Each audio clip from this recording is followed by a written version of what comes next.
Hey, number ones, welcome back to my channel. This is the Metatron speaking, and I've got to say, this is a difficult video for me to make, but I'm going to try and keep my mind as open as possible, and I will also try not to get mad, all right? My diluted pizza sauce, that is my blood, because I'm Italian, usually has a boiling point that is like you Anglophones haven't got a clue. But I keep cool. I keep cool. See, I'm trying to keep an open mind. This, all right? So, it's been going. If you don't, if you know, you know, and you understand why I, of all people, have to cover this. It has to do with Charlie Kirk. You know how passionate I am about that discussion, that topic. Heck, I went to war with multiple channels over the way they were disgusting about. You see, I'm getting angry. Keep cool, keep cool. Monk in morphine, Metatron. Be a monk in morphine. I was saying. You know how I went to war with channels, I got with TikToks, everywhere, people laughing at Charlie Kirk's death, saying he deserved it. I went to absolute war like it was a crusade, a divine crusade. So, here's the thing. This is a viral post because it was, or TikTok, whatever the heck it was. I think it was a TikTok. It was quoted or shared by Elon Musk himself. And there are several creators that have already provided commentary. Again, as someone who's made so many videos about Charlie Kirk and what happened to him and the tragedy that was and the death, open, constructive conversation and discourse that followed his assassination. This is a man who rejoiced in his death. But it's also someone who recognized the errors of his ways. And while I hate the people that laugh at someone else's misfortunes and death, I need to give him a chance. If this is real, let's just watch it. I'm actually glad that Charlie Kirk was murdered, but probably not for the reason you think. I was at work when I first found out. A fellow employee had wandered up to me, cell phone in hand, and asked, "Did you hear that Charlie Kirk just got assassinated?" And I, without even a moment's hesitation, responded, "Good! Fuck that Nazi white supremacist piece of shit!" I had never before witnessed such a perfectly blended expression of disgust, disappointment, sadness, and surprise, all through the window of another man's eyes, or experienced a silence so uncomfortable as the one that followed, and although that look on his face now haunts me more and more with each passing day, at the time, it only made me distrustful and upset. But little did I know that the sentence which followed would end up becoming the most profoundly psychologically impactful question that I've ever been confronted with. Okay. Have you ever actually watched any of his debates? All right, we need to break this down a little bit. That kind of immediate, visceral, emotional reaction to a tragedy that otherwise regular humans would recognize for what it is, a husband, a father, an individual, another human being lost his life. His reaction was, yes, good, white supremacist. That is what radicalization does to the mind. That is the mind of a cultist. That's what it looks like. That is exactly the mind of a brainwashed, radicalized individual who has basically become a cultist. Let's see how he reckons. So that's a horrible, to me, that would be, oh, you're a horrible person. But did he change? I decided to end the conversation immediately. This man was clearly a lost cause, one of those intellectually dishonest Kool-Aid drinking types who refuses to engage in good faith with any perspective which contradicts their outstandingly narrow and propagandized worldview. That's insane because that's such a self-projection. But that's the problem with radicalization and brainwashing. It justifies everything. It creates layers of mental justification whereby it's always two tiers, justice, it's always rule for thee, not for me, and it's always a projection. He's basically self-described. And by this man, I mean me. There we go. Exactly. I like that. Okay, good. Because I hadn't actually watched any of his debates. Yeah. I was basing literally every single thing I believe about a human being with thousands of hours worth of publicly available recordings of himself openly expressing his opinions on a small handful of out-of-context clips that had been curated for me by algorithms and media organizations being funded by the political opposition. Yes. I foamed at the mouth, right along with the rest of those rabid and bloodthirsty dogs, gleefully mocking those who had been saddened by his death and downplaying the atrocity of it all by suggesting that political violence is just an unfortunate yet necessary step toward our coveted socialist revolution that... Bro, man, I see why this went viral. Holy moly, the awakening on this man. That's exactly what they think of us. Me as well. Like, I was one who mourned his death. Totally. That is, until I began to notice a common thread. The exact same comment being repeated ad nauseum in nearly every single online space. Have you ever actually watched any of his debates? I didn't think much of it at first. Of course right-wingers are all regurgitating the exact same talking point. They're in a cult. They're brainwashed. It was an ordinary and boring morning on the day I found out that I am a monster. Holy moly, that's powerful. In that moment where my curiosity got the best of me and I decided to click on some random YouTube thumbnail of Charlie Kirk with his goofy and gummy smile in an attempt to reaffirm my preconceived biases. Mm-hmm. And it was an unusually stressful afternoon on that very same day when I spoke to my father for the first time in years, despite the fact that he had always loved and supported me unconditionally. And it was a never-ending sleepless night, coming to terms with the fact that literally every single thing I thought I hated about the right, the bigotry, stupidity, violence, vitriol, and narrow-mindedness, was actually just an outward projection of hatred toward my own self. Mm-hmm. Charlie Kirk is my hero. He opened my eyes to the cruel and manipulative nature of our political media, Yes. brought my family back together, and taught me how to love again. And to anyone who takes issue or offense with that, I'm going to do exactly what he would have done, and challenge you to answer a simple, honest, and straightforward question. Have you ever actually watched any of his debates? Yeah, that was amazing. Okay. Well, I'm glad he opened his eyes. I really am. I truly am. And in fact, at the end of the day, it seems that's sincere, guys. That's sincere. At first, I was like, is this something performative? It's not. Even how his voice cracked up as he talked about, the barriers that he had created with his own family because of the simple fact that they didn't belong to the cult, while accusing the other side of being the cultists. That's what radicalization does. And to be honest, radicalization, political radicalization specifically, but it happens in religious radicalization too. It's a dehumanizing tool. It does. That's what it does. And I think I probably should create a video dedicated to the topic of radicalization, how it was used historically, and how I believe is used now by many political forces. But the reality is that I appreciate this man now. At the end of the day, yes, had I met him before this realization and he said what he said, I would have called him, "You're scum." That's what I would have told him. Stay away from me. In my opinion, it is anger, but I think there is such a thing as righteous indignation. It's not anger, it's righteous indignation. But now I welcome him. But now, personally, because of the fact that this looks real, at least to me, with the data that I have available, my own feelings as well, it sounds real. So personally, I would forgive him for what he has done. Because at the end of the day, that's what it means to be a Christian. You do fight evil, by the way, but also this man seems to be truly penitent, like he understood it. So I'm glad. This is a moment of joy. This is a moment to embrace. He opened his eyes. He understood he was in a cult. He understood he became a monster. He was. Indeed, you are a monster if you laugh at people's death just on the basis of politics. And the problem is that this is not easy. The person who asked him the question, "But have you ever watched Charlie Kirk?" What they did is that they projected a mirror. They put him in front of a mirror. And what he saw, once he focused, he was scared of his own reflection, of what he had become. Because that's the problem with political radicalization, and we all need to absolutely be careful with that. And we need to be cognizant of it. Because you see, the reality is that when you think of, oh, this person is being radicalized, but it would never happen to me because whatever, this and that. Now, the reality, we're all susceptible to it. And the thing is that oftentimes we think, okay, so here we've got the radical left, and they are radicalizing people. I don't know what it is. Is the alt-right even a thing anymore? But whatever, someone who is an extremist right-wing. And they would radicalize the people on their side. The reality, though, is that a lot of the times, you know who radicalizes you? The scum on the opposite side. I myself have been relatively radicalized up to a certain extent. I mean, I still don't rejoice of death and people that, as I said, even people that I hate like Hassan Piker. I hope he never gets shot. Destiny can't stand the guy. I hope he never gets shot.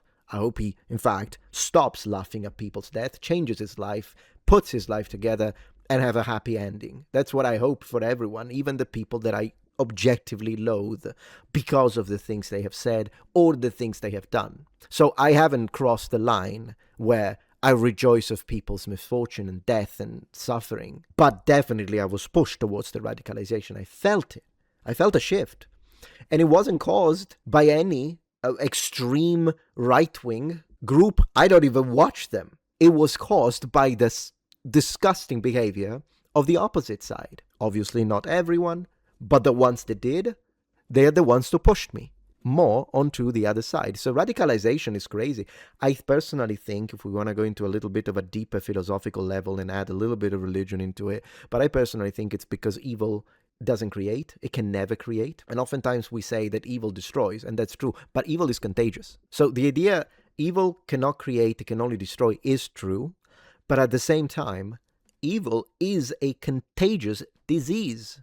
So you can be righteous and good, but if you're exposed to too much evil, your righteous indignation could cross the line into anger, rage, wrath, and once you get to that point, you will become a copy of what you hate. And that's how horrible, terrible things happen in war. I mean, think about what the typical example the Nazis did. I'm glad that this happened. I mean, the short was powerful, and I'm glad that he shared it.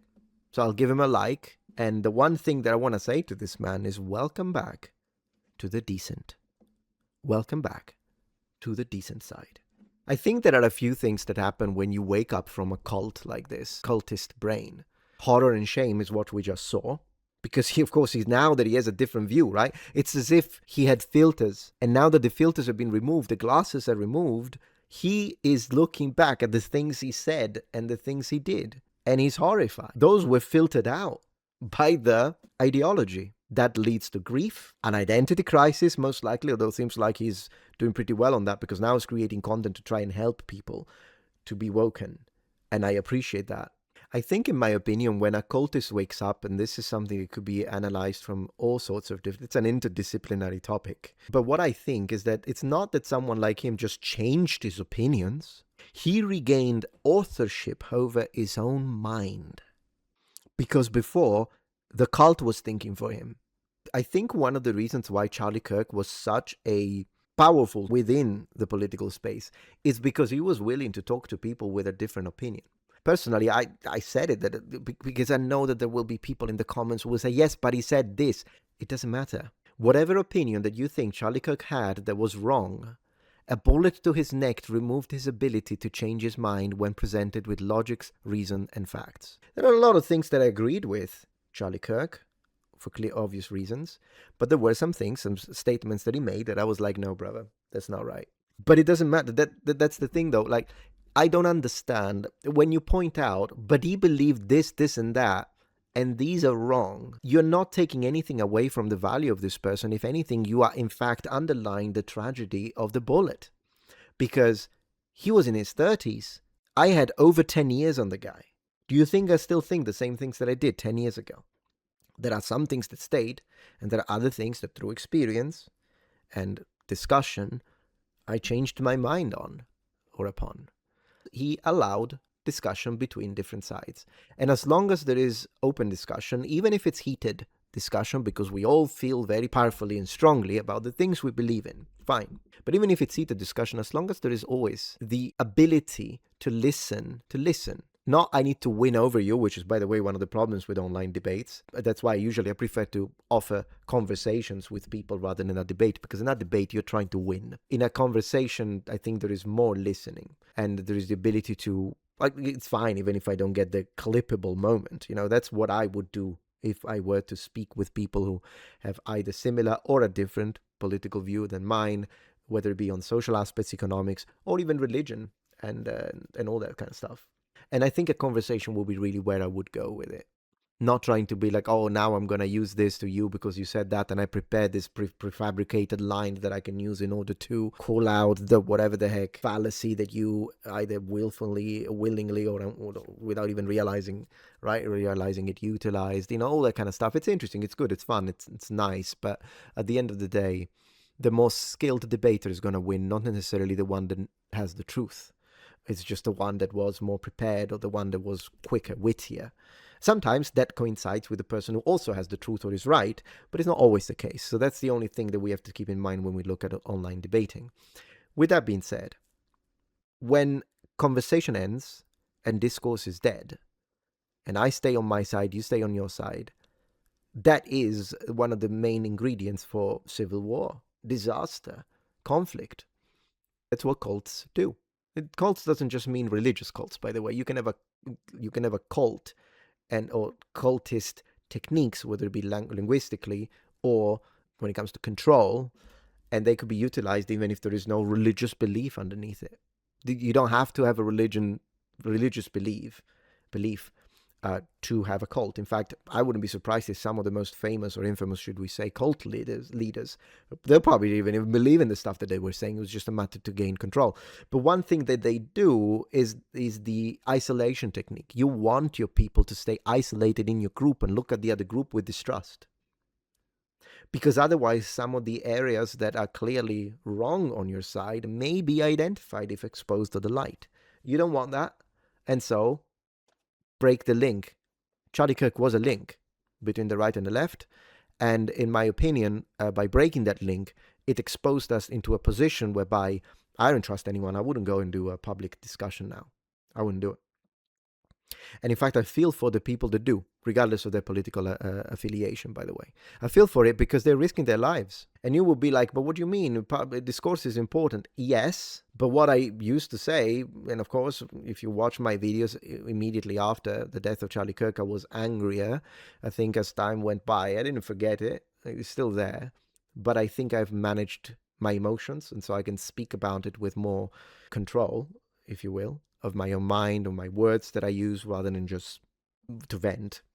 I vented enough. But one thing that I did say, and I still agree with, is, and I say this to the radicals, to the cultists, I'm not willing to speak to you.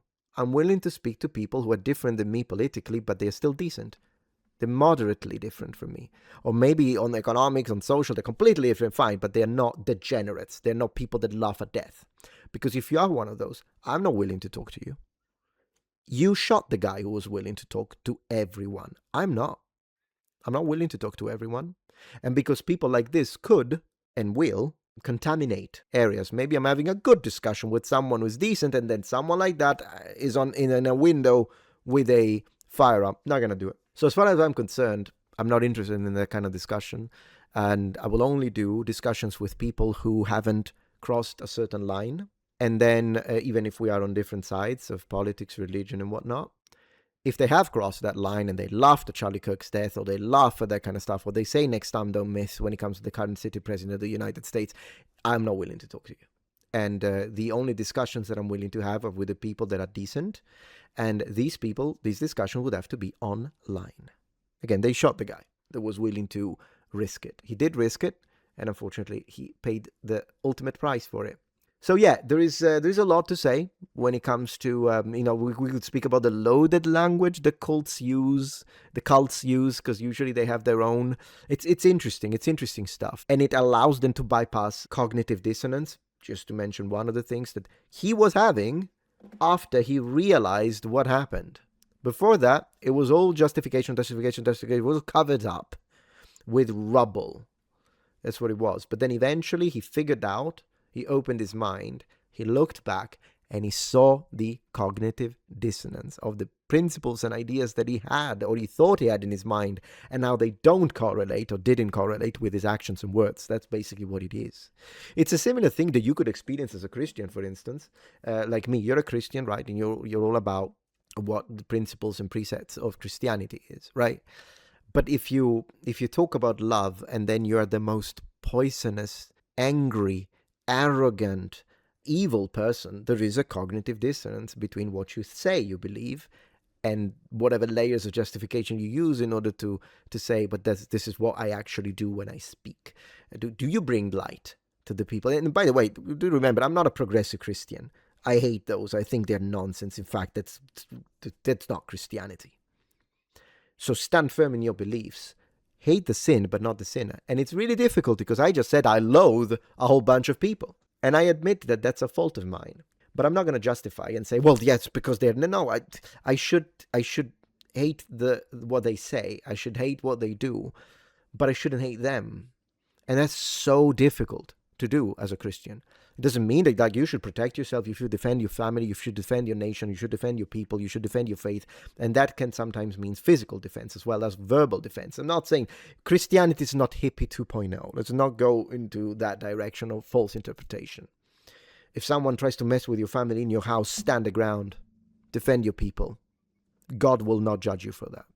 I truly believe in that. Anyways, thank you very much for sharing this. I don't actually know his name. Shabuki Sunshine, I guess. Yeah, that was a sunshine, all right. I wish that every single person who loved Charlie Kirk had a moment like this. Man, we would live in a much better world, wouldn't we? Thanks for watching, and welcome home. If you appreciate my content so far and wish to help ensure my ability to continue to tell it how it is, regardless of any possible backlash, please support this channel on Patreon. Any support helps me and my team of academics keep the channel strong and gives us the means to fight back against the political rewriting of history. Stand with us, form the wall, defend the truth.